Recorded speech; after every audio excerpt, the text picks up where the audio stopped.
De la dictadura a la democracia, un sistema conceptual para la liberación. Por Jane Sharp. Traducción al español por Caridad Inda. La institución Albert Einstein. Voz Oxley.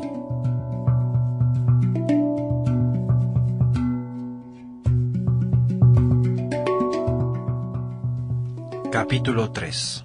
¿De dónde se deriva el poder? Conseguir la libertad con paz, por supuesto que no es tarea fácil. Va a requerirse para ello una gran destreza estratégica, organización y planificación. Sobre todo, requiere poder. Los demócratas no pueden esperar derribar la dictadura y establecer la libertad política sin la capacidad de ejercer su propio poder en forma eficaz. ¿Pero cómo es posible esto? ¿Qué clase de poder podrá la oposición democrática movilizar para destruir la dictadura y su vasta red militar y policíaca? La respuesta se encuentra en una comprensión del poder político generalmente ignorada. Llegar a este conocimiento intrínseco no es tarea demasiado difícil. Algunas verdades fundamentales son muy sencillas. La fábula del amo de los monos. Una parábola china del siglo XIV, atribuida a Liu Ji, por ejemplo, destaca muy bien esta interpretación descuidada acerca del poder político. En el estado feudal de Chu, un viejo vivía de tener monos a su servicio. Las gentes lo llamaban Yu Gong, el amo de los monos. Todas las mañanas el viejo reunía a todos los monos en su patio y ordenaba al más viejo que condujera a los demás a la montaña a recoger fruta de los árboles y matas. La regla era que cada mono tenía que darle al viejo la 10ª parte de lo que recogiera. Los que no lo hacían eran brutalmente azotados. Todos los monos sufrían amargamente, pero no se atrevían a protestar. Un día, un monito les preguntó a los otros, ¿fue el viejo quien sembró los árboles y las matas? Los otros le respondieron, no, brotaron solos. El monito les dirigió otra pregunta, ¿no podemos nosotros coger la fruta sin permiso del viejo? Los otros replicaron, sí, todos podemos hacerlo. El monito siguió, entonces, ¿por qué tenemos que depender del viejo? ¿Por qué tenemos que servirlo? Antes que el monito hubiera terminado su discurso, todos los monos de pronto se sintieron iluminados y despertaron. Esa misma noche, al observar que el viejo se había quedado dormido, los monos rompieron las barreras del vallado donde se hallaban encerrados y destruyeron el recinto por completo. También se apropiaron de cuanta fruta el viejo tenía guardada y se la llevaron al bosque y nunca más volvieron. Al fin, el viejo murió de inanición. Yu Lixi dice, algunos hombres en el mundo gobiernan a su pueblo mediante tretas y no por principios rectos. ¿No son estos iguales al amo de los monos? La gente no se ha dado cuenta de su embrutecimiento. Apenas se les ilumine el conocimiento, las tretas dejarán de funcionar. Los recursos que necesita el poder político. El principio es sencillo. Los dictadores requieren la ayuda de los gobernados, sin la cual no pueden ni disponer de las fuentes de poder ni conservarlas. Entre las fuentes del poder político se encuentran las siguientes. La autoridad. La creencia entre la gente de que el régimen es legítimo y que tiene el deber moral de obedecerlo. Los recursos humanos. La cantidad e importancia de las personas y grupos que obedecen a los gobernantes, cooperan con ellos o los apoyan. El conocimiento y las destrezas. Los que el régimen necesita para llevar a cabo acciones específicas y que les son suministrados por las personas y grupos que cooperan con él. Los factores intangibles. Los factores psicológicos e ideológicos que pueden mover a la gente a obedecer y a apoyar a los gobernantes. Los recursos materiales. ¿Hasta qué punto controlan los gobernantes la propiedad o tienen acceso a ella? los recursos naturales, el sistema económico y los medios de comunicación y transporte. Y las sanciones, castigos con los que se amenaza o que se aplican a los desobedientes o a los que no colaboran, para asegurar su sumisión y cooperación, necesarias ambas para que exista el régimen y para que ponga en práctica sus políticas. Todas estas fuentes, sin embargo, dependen de la aceptación del régimen, del sometimiento y obediencia de la población al mismo y de la cooperación que le brindan innumerables personas y muchas de las instituciones de la sociedad. Estas fuentes no están garantizadas. Una plena cooperación, obediencia y apoyo harán más asequibles los recursos que el poder necesita y, en consecuencia, fortalecerán la capacidad de obrar de cualquier gobierno. Por otra parte, al negarles a los agresores y dictadores la cooperación popular e institucional, disminuye y puede anular el acceso a las fuentes de poder de las que dependen los gobernantes. Sin acceso a tales recursos, el poder de los gobernantes se debilita y finalmente se disuelve. Naturalmente, los dictadores son sensibles a las acciones o ideas que amenazan su capacidad de obrar como les dé la gana. Por lo tanto, ellos están dispuestos a amenazar y castigar a quienes los desobedezcan, les hagan huelgas o dejen de cooperar con ellos. No obstante, aquí no acaba el cuento. Ni la represión, ni cuantas brutalidades se cometan, siempre resultan en la recuperación del grado de sumisión y cooperación que el régimen necesita para funcionar. Si, a pesar de la represión, se pueden restringir o recortar durante un tiempo suficiente los recursos de los que depende el poder, los resultados pueden ser la incertidumbre y la confusión dentro de la dictadura. Es probable que sobrevenga entonces un notable debilitamiento de su poder. Con el tiempo, el quitarle los recursos al poder producirá la parálisis y la impotencia del régimen y, en casos muy severos, su desintegración. El poder de los dictadores se irá muriendo, lenta o rápidamente, de inanición política. Por lo tanto, el grado de libertad o tiranía que existe bajo cualquier gobierno es, en gran medida, un reflejo de la relativa determinación de los súbditos de ser libres y de la voluntad y capacidad de éstos de ofrecer resistencia a los esfuerzos que el gobierno haga por esclavizarlos. Contradiciendo la opinión popular, aún las dictaduras totalitarias dependen de la población y las sociedades que gobiernan, como apuntó el politólogo Karl W. Deutsch en 1953. El poder totalitario es fuerte solo si no tiene que ejercerse con mucha frecuencia. Si el poder totalitario tiene que imponerse sobre toda la población y en todo momento, no es probable que se mantenga vigoroso por mucho tiempo. Como los regímenes totalitarios requieren más poder que cualquier otro tipo de gobierno para relacionarse con sus gobernados, tiene una necesidad mayor de que los hábitos de sumisión estén más amplia y firmemente extendidos entre su pueblo. Más aún, tienen en caso de necesidad que poder contar con el apoyo activo de porciones significativas de la población. John Austin, el teórico inglés del siglo XIX, describió la situación de una dictadura que se enfrentará a un pueblo descontento. Austin argumentaba que si la mayoría de la población estaba decidida a destruir al gobierno y se hallaba dispuesta a soportar la represión que le impusiera por ello, entonces el poder del gobierno, incluyendo a aquellos que lo apoyaban, no podría preservar al odiado régimen, inclusive si recibiera ayuda del extranjero.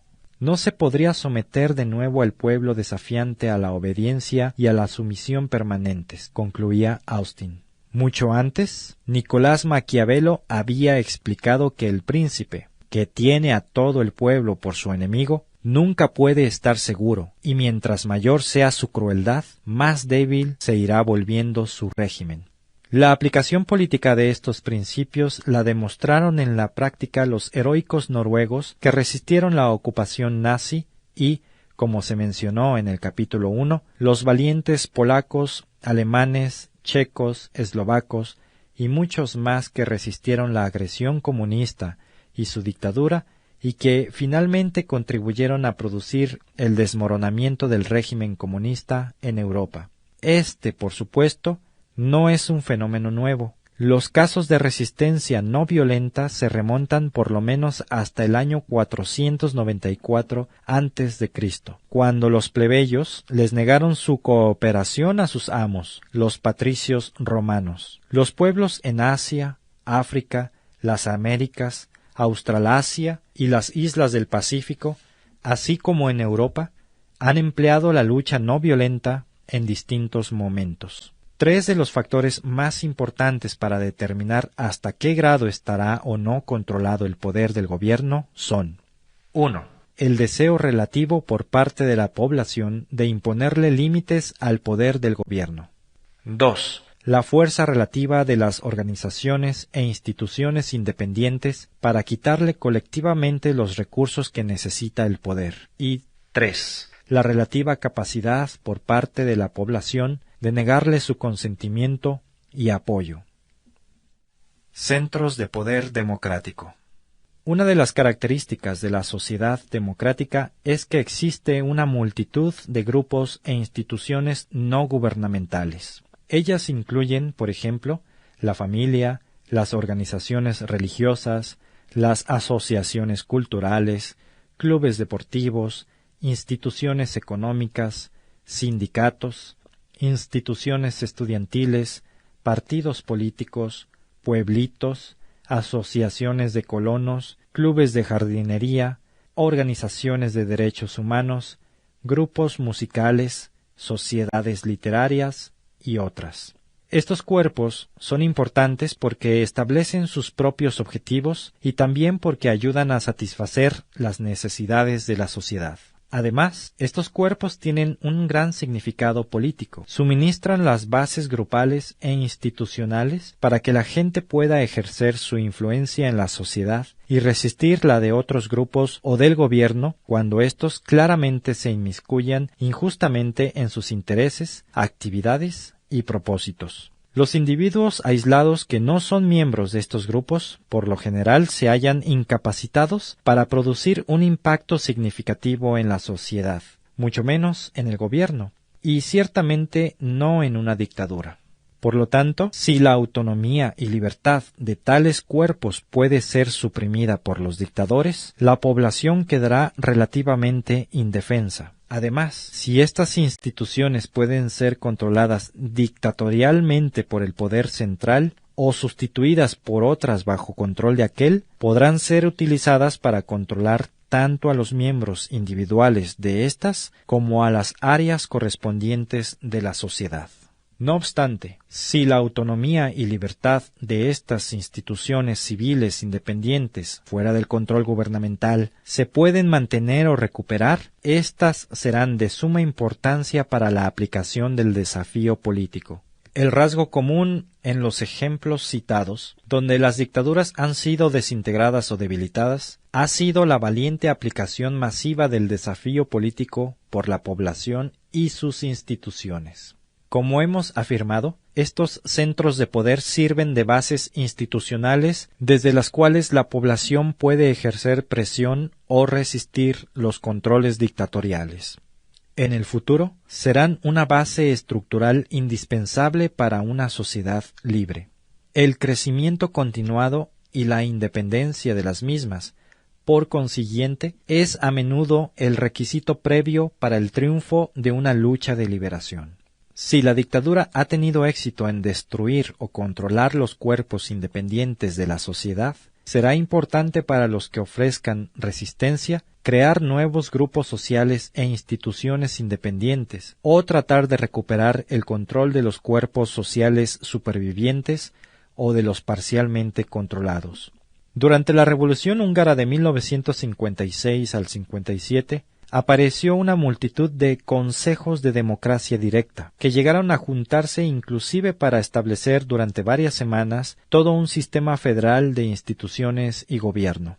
En Polonia, durante las postrimerías de 1980, Los trabajadores mantuvieron sindicatos ilegales de solidaridad y, en algunos casos, tomaron el control de los sindicatos oficiales dominados por los comunistas. Algunos de estos procesos institucionales pueden tener consecuencias políticas muy importantes. Por supuesto, nada de esto significa que sea fácil debilitar o destruir una dictadura, ni que cualquier intento de hacerlo tendrá éxito.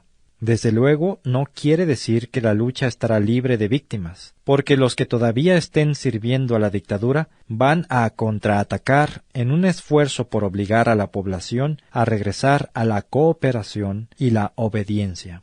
Sin embargo, esta nueva percepción del poder significa que la desintegración deliberada de una dictadura sí es posible. Las dictaduras, en particular, tienen características específicas que las hacen vulnerables al desafío político diestramente implementado. Examinemos con más detalle estas características. De la dictadura a la democracia, un sistema conceptual para la liberación.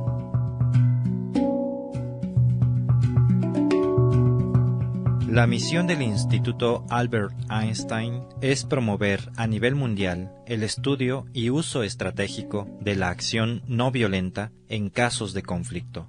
La institución se compromete a defender libertades e instituciones democráticas, oponerse a la opresión, las dictaduras y el genocidio, y reducir la dependencia en la violencia como herramienta política. Para lograr estos fines, se procederá de tres maneras: fomentando investigaciones y estudios sobre los métodos de acción no violenta y su uso en diferentes conflictos en el pasado, compartiendo los resultados de estos estudios con el público por medio de publicaciones, conferencias, medios de comunicación masiva, etc., asesorando a grupos en conflicto sobre el potencial estratégico de la acción no violenta.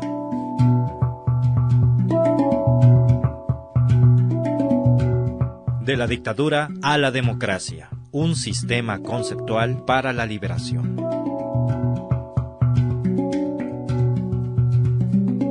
Todo el material que aparece en este libro es del dominio público y se puede reproducir sin el permiso de Jen Sharp. Se agradece mención de la fuente. Primera impresión, diciembre del 2003. De la dictadura a la democracia, se publicó primero en Bangkok en 1993 por el Comité para la Restauración de la Democracia en Birmania, conjuntamente con Keith Giant, el periódico de la nueva era. Desde entonces se ha traducido a más de 8 idiomas y se ha publicado en Serbia, Indonesia y Tailandia, entre otros países. The Albert Einstein Institution, 427 Newbury Street, Boston, Massachusetts, Estados Unidos de Norteamérica. Sitio oficial www.aeinstein.org. ISBN 1-880813-130.